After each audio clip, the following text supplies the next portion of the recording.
आज है 29 जनवरी 2024 दिन सोमवार। Welcome back to clean news UP. चलिए देखते हैं उत्तर प्रदेश की 25 फटाफट बड़ी खबरों को।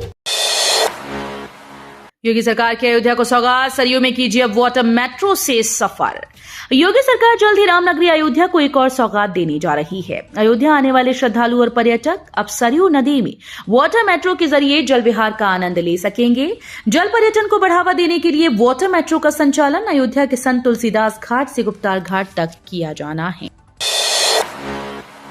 अयोध्या रूट पर रद्द ट्रेन बहाल, चलेंगी 130 बसेस, आसान होगी यात्रा। अयोध्या में प्राण प्रतिष्ठा के बाद श्रद्धालुओं की भीड़ कम होने लगी है। इसी के मद्देनजर रेलवे और परिवहन निगम ने अपनी ट्रेन और बस सेवाएं पूरी तरह से बहाल कर दी। पूर्व में अयोध्या रेलखंड पर निरस्त की गई ट्रेन 26 से पटरी पर लौट आई है। इनमें लखनऊ अयोध्या पैसेंजर, लखनऊ पाटलिपुत्र, ऐशबाग गोरखपुर, गोमती नगर छपरा, कचेरी के अलावा गोरखपुर पनवेल, गोरखपुर यशवंतपुर, बाराबंकी, बादशाह नगर होकर चलेंगी।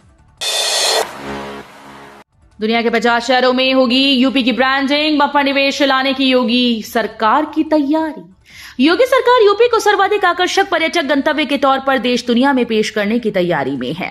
मुख्यमंत्री योगी आदित्यनाथ के निर्देशन में एक विस्तृत कार्य योजना बनी है। दुनिया के प्रमुख 12 international trade fairs, travel fairs व एक्सपो में उत्तर प्रदेश रोड शो करेगा। इसमें जापान, इजराइल, चीन, America, France, Singapore, Britain, Australia, Germany, Israel, रूस व यूएई प्रमुख हैं। कांग्रेस अपने बलबूते पर लड़ेगी अलीगढ़ से लोकसभा चुनाव, तैयारियां शुरू। अलीगढ़ के मेलरोज बाईपास स्थित एक लॉज में कांग्रेस का जिला स्तरीय संवाद कार्यक्रम आयोजित किया गया। उपाध्यक्ष राजकुमार रावत ने कहा कि कांग्रेस अपने बलबूते पर अलीगढ़ में लोकसभा चुनाव लड़ेगी। कार्यकर्ताओं से आह्वान किया कि सभी चुनाव की तैयारियों में जुट जाएं। कार्यक्रम की अध्यक्षता पार्टी के जिला अध्यक्ष डॉक्टर संतोष सिंह, अनवर, अखिल, अजय शर्मा ने। लोकसभा चुनाव से पहले 363 करोड़ की परियोजनाओं की सौगात, सीएम योगी ने किया शिलान्यास।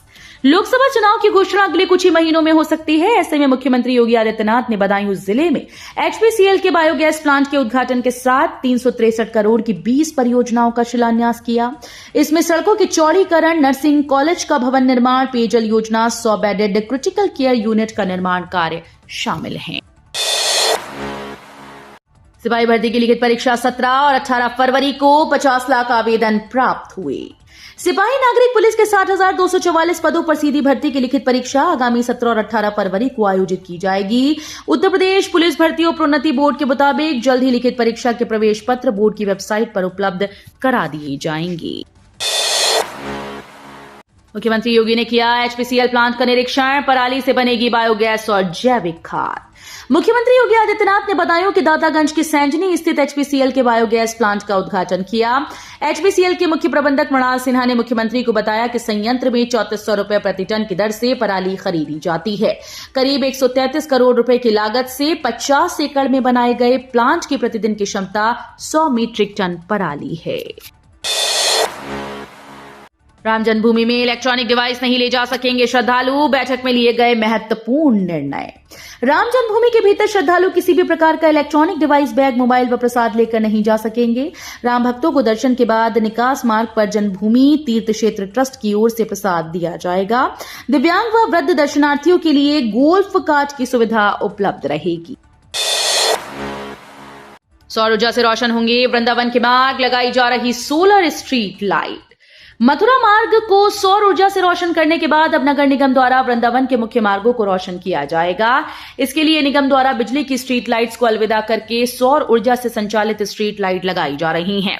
फरवरी माह तक पूरा होने वाले इस कार्य में लगभग 2 करोड़ रुपए खर्च होंगे। शासन की मंशा के अनुरूप मथुरा वृंदावन नगर निगम ने विद्युत की स्ट्रीट लाइट्स को अलविदा कर दिया है। अब वृंदावन और उसके आसपास सौर ऊर्जा से चलने वाली स्ट्रीट लाइट लगाई जाएंगी। टोक्यो में गोरखपुर के अनुराग पेश करेंगे दिल्ली का मोहल्ला क्लिनिक मॉडल, आप नेताओं ने दी शुभकामनाएं। दिल्ली में विकसित किए गए मोहल्ला क्लिनिक के विकास मॉडल को गोरखपुर के अनुराग मिश्रा टोक्यो में प्रस्तुत करेंगे। आम आदमी पार्टी की तरफ से इसके लिए अनुराग मिश्रा को नोडल बनाया गया है। इनके चयन पर दिल्ली राजेंद्र नगर विधायक दुर्गेश पाठक और गोरखपुर के आप नेता विजय श्रीवास्तव ने प्रसन्नता जताते हुए शुभकामनाएं दी। हर गांव में एक एक वोट पर चौतरफा पहरा बैठाएगी भाजपा। 4 से 11 फरवरी तक चलाएगी गांव चलो अभियान। लोकसभा चुनाव में हर गांव से 51% वोट हासिल करने के लिए भाजपा 4 से 11 फरवरी तक गांव चलो अभियान शुरू करेगी। पार्टी ने इसके लिए चौतरफा घेराबंदी की रणनीति तैयार की है। लखनऊ के विश्वेश्वरैया सभागार में आयोजित कार्यशाला में जिलाध्यक्षों, जिला प्रभारियों और जिला संयोजकों को अभियान को सफल बनाने का रोड मैप दिया गया है। मेला क्षेत्र में मिलेगी 10 रुपए की थाली, 5 रुपए में नाश्ता, रोज बदलेगा मेन्यू। मेला क्षेत्र में 5000 श्रद्धालुओं की क्षमता वाले सामुदायिक किचन के साथ 2 भोजन वितरण केंद्र की स्थापना की जाएगी। इस किचन से सस्ते दर पर 5 रुपए में नाश्ता और 10 रुपए में भोजन की थाली दी जाएगी।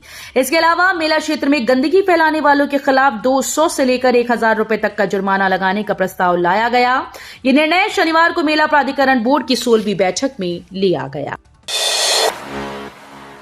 देश विदेश में ब्रांड यूपी को प्रमोट करेगी योगी सरकार। 28 देशों में चलेगा महा अभियान।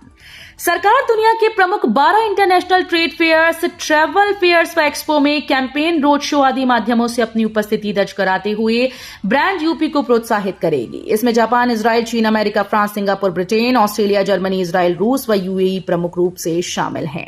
वहीं 28 देशों के 50 शहरों में विभिन्न आयोजनों में उत्तर प्रदेश को टूरिस्ट हब के तौर पर प्रोजेक्ट करने की भी रूपरेखा तैयार की गई है। अयोध्या रूट की 36 ट्रेन बहाल, 50 बसें भी बढ़ी, श्रद्धालुओं को मिली राहत। आज से चलेगी आस्था स्पेशल ट्रेन।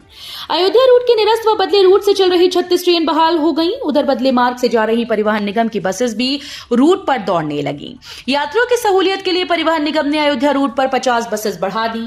अयोध्या रूट के निरस्त व बदले रूट से चल रही 36 ट्रेन बहाल हो गई। उधर बदले मार्ग से जा रही परिवहन निगम की बसेस भी रूट पर दौड़ने लगी हैं।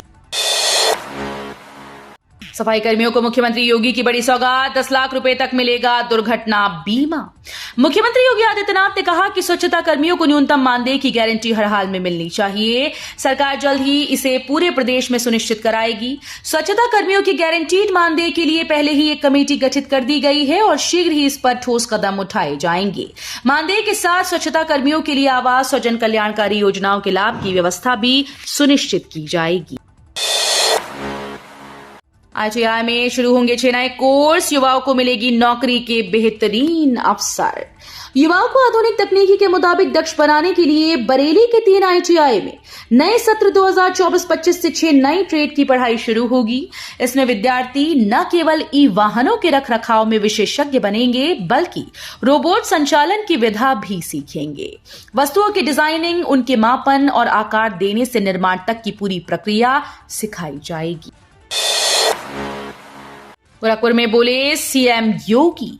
मुख्यमंत्री योगी आदित्यनाथ ने कड़ाके की ठंड के बावजूद रविवार सुबह गोरखनाथ मंदिर में 250 लोगों से मुलाकात कर उनकी समस्याएं सुनी, सभी को आश्वस्त किया। कहा कि सबकी समस्या का निस्तारण करना उनकी सरकार की प्राथमिकता है, किसी के साथ अन्याय नहीं होने पाएगा। सीएम ने लोगों की समस्याओं से संबंधित प्रार्थना पत्र लेकर उसे अधिकारियों को निर्देशित किया कि इन समस्याओं का समयबद्ध, गुणवत्तापूर्ण और संतुष्टिपरक निस्तारण सुनिश्चित करवाएं। ऐतिहासिक बीचवाला मंदिर को बम से उड़ाने की धमकी, बीजेपी नेता को धमकाया, न तेरा मंदिर रहेगा न तू रहेगा। कानपुर में मेस्टन रोड स्थित भगवान श्री राम के ऐतिहासिक बीचवाला मंदिर को बम से उड़ाने की धमकी मिली है। मंदिर में पोस्टर चिपकाया गया है, साथ ही कुछ अराजक तत्वों ने धमकी भरा पत्र भी फेंका। इसमें भाजपा नेता रोहित साहू को धमकाया गया। जानकारी के अनुसार पत्र में लिखा गया कि रोहित साहू, अब बेटा पानी सर से गुजर चुका है। हमारी बाबरी मस्जिद को तोड़कर जो तुम लोगों ने मंदिर बनाया है। मंत्री ब्रजेश पाठक बोले, देश विकसित राष्ट्र जैसा काम कर रहा, सपा सरकार में होती थी गुंडागर्दी। उप मुख्यमंत्री ब्रजेश पाठक ने कहा कि मेडिकल में जो नए विभाग शुरू होने हैं उनको शुरू कराया जाएगा। चिकित्सकों की कमी जो है उसे पूरा किया जाएगा। अब चुनाव आने वाले हैं, इसमें जो बेहतर है उसको वोट करें। आज देश विकसित राष्ट्र जैसा काम कर रहा है, किसी भी देश से पीछे नहीं है। नीतीश के महागठबंधन छोड़ने पर भाजपा खुश।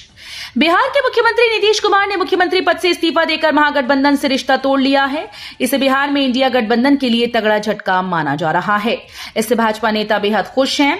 नीतीश के महागठबंधन से अलग होने पर यूपी के डिप्टी सीएम केशव प्रसाद मौर्य ने सोशल मीडिया साइट एक्स पर कहा कि यूपी में 80 और बिहार में 40 सीटों पर भाजपा की जीत पक्की है।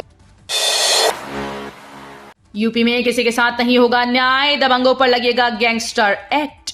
मुख्यमंत्री योगी आदित्यनाथ ने अफसरों को सख्त निर्देश दिए कि दबंगों और भूमाफिया के खिलाफ कड़ी कार्रवाई करें, साथ ही उन पर गैंगस्टर लगाएं। यूपी सीएम ने शिकायत लेकर आए लोगों को आश्वस्त किया कि सभी की समस्याओं का निस्तारण सरकार की प्राथमिकता है, किसी के साथ अन्याय नहीं होगा। मुख्यमंत्री रविवार को गोरखनाथ मंदिर में जनता दर्शन में लोगों की समस्याएं सुन रहे थे। यूपी के संस्थान में मची खलबली, कई पदों पर पहले की प्रक्रिया रद्द। अखिल भारतीय आयुर्विज्ञान संस्थान में 120 शिक्षकों के चयन और प्रमोशन के लिए दोबारा साक्षात्कार होगा।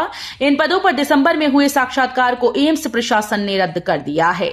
प्रमोशन के लिए दावेदारी करने वाले शिक्षकों को इसकी अधिकृत सूचना भेज दी गई। अभी नहीं खुलेंगे जिले के स्कूल, सर्दी के चलते 30 जनवरी तक की बढ़ी छुट्टी। एक महीने के बाद भी कई जिलों में स्कूल नहीं खुल पाए हैं। सर्दी के चलते कुछ जिलों में स्कूल की छुट्टियां और बढ़ गईं।